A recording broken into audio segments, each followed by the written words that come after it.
కూడా జీవితంలో ఏ ఒక్క విషయాన్ని నువ్వు ఒక్కడవే ఆలోచన చేయవద్దు. ఎందుకో తెలుసా? నీకు తెలిసో తెలియకో నువ్వు ఒక గొప్ప దరిద్రుడవైపోతావు. ఎందుకని అంటే నీకు ఒక సుఖం వచ్చినా, నీకు ఒక కష్టం వచ్చినా, నువ్వు ఒక నిర్ణయం తీసుకోవలసి వచ్చినా నువ్వు సంప్రదించడానికి నీకు ఒక మనిషి ఉండాలి. అసలు నువ్వు సంప్రదించడానికి ఎవరూ లేరు నీకంటే నీ జీవితంలో నీకు ఎవ్వరూ లేరు, నువ్వు ఒక్కడివి. అప్పుడు అదొక దరిద్రమా కాదా? ఎవ్వరూ తన ఆలోచన పంచుకోవడానికి లేరు అంటే దరిద్రం అయిపోయిందా లేదా జీవితం? అలా ఎందుకు ఉండాలి? నాకొక కష్టం వచ్చింది అంటే 10 మందితో పంచుకోవలసిన అవసరం లేకపోవచ్చు, కానీ నువ్వు నమ్మదగిన వ్యక్తి, నీకు చాలా ముఖ్యమైన వ్యక్తి, నీకు గుండెతో సమానమైన వ్యక్తి ఎవరో ఉంటారు.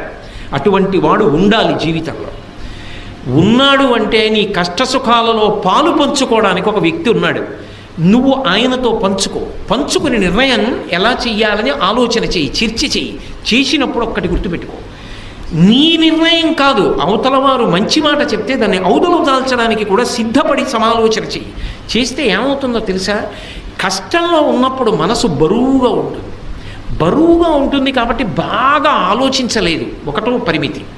2, ఎవరి వలన నేను ఈ కష్టం పొందాను కారణాన్ని వెతికి అవతల వాడి మీద కక్ష కట్టే ప్రయత్నం చేస్తుంది. అప్పుడు నీకు తెలియకుండా నువ్వు పాపంలోకి జారిపోతావు. అందుకే నీ స్థాయి పాడవకుండా నిన్ను ధర్మమునందే ఉండేటట్టుగా చేస్తూ నువ్వు రక్షింపబడేటట్టుగా ఒక ప్రణాళిక జరగాలి అంటే నీ మనసెరిగిన మిత్రుడు ఒకడు నీతో కలిసి ఆలోచించాలి. ఆయన మనసు నీకన్నా కొంత తేలిగ్గా ఉంటుంది కాబట్టి బాగా ఆలోచించగలడు. అందుకని ఒక్కడివి నిర్ణయం చెయ్యవద్దు. పైగా అన్నిటినీ మించి నీ తెలివితేటలకు ఒక పరిమితి ఉండవచ్చు, కానీ ఇంకొకటితో ఆలోచించినప్పుడు అది గురువు కావచ్చు, పెద్దలు కావచ్చు, అనుభవజ్ఞులు కావచ్చు, విద్వాంసులు కావచ్చు, కానీ నమ్మదగిన వ్యక్తి అయి ఉండాలి. అటువంటి వాడితో చేసినటువంటి నిర్ణయం ఏది ఉంటుందో అది నిన్ను ఉద్ధరిస్తుంది, అది నిన్ను కాపాడుతుంది. అలా పంచుకోకపోతే అడగవలసింది అని నువ్వు తర్వాత తలకొట్టుకుంటే ఇక ఉపయోగం ఉండదు, ఇరుక్కుంటావు. అందుకే ఇంకొకరిని సంప్రదించకుండా ఒక్కడివే నిర్ణయాలు చేసుకోవడం జీవితంలో అలవాటు చేసుకోవద్దు.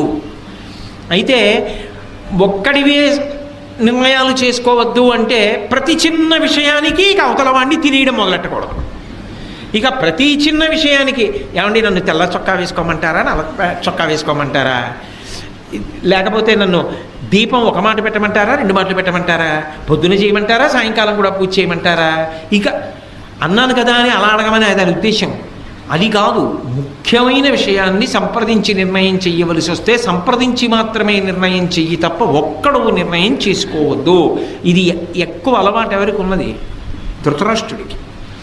ఒకడే చేసుకుంటాడు, ఎందుకంటే కొడుకును వద్దనలేడు, మంచి చెప్పే వాళ్ళ మాట వినలేడు. అందుకని తాను ఒక్కడే చేస్తుంటాడు నిర్ణయాలు. చివరికి ఏమైంది? ఒక్కడే మిగిలాడు. అది ప్రమాదానికి ఎడుతుంది.